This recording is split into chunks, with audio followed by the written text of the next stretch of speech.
The financial crisis of 2008 was the largest macroeconomic shock since the Second World War. What's striking is that the collapse in European investment is very different from the United States. The US recovered much more rapidly.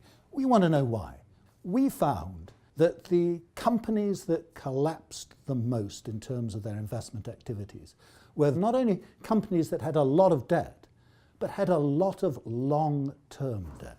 Their activities are basically devoted towards funding that debt.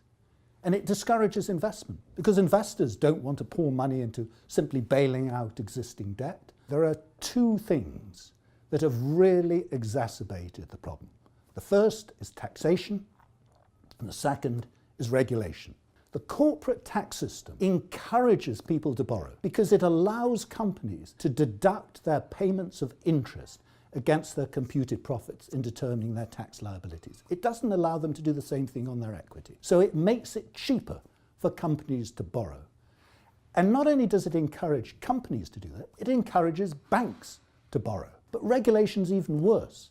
It's encouraged banks to lend to government. It turned out, in particular in the southern European countries, that those safe investments were actually very risky. As countries got into difficulty, the banks found themselves getting into difficulty because the value of their investments went down. So governments had to bail the banks out. That made the position of countries like Greece and Italy even worse. And that became what we term a diabolical loop, a serious contraction by governments and banks in those countries. We need to have a system by which we encourage banks to invest in the small and medium-sized enterprise. And if we do that, then we'll be able to avoid a repetition of the lost decade that we've encountered since the financial crisis.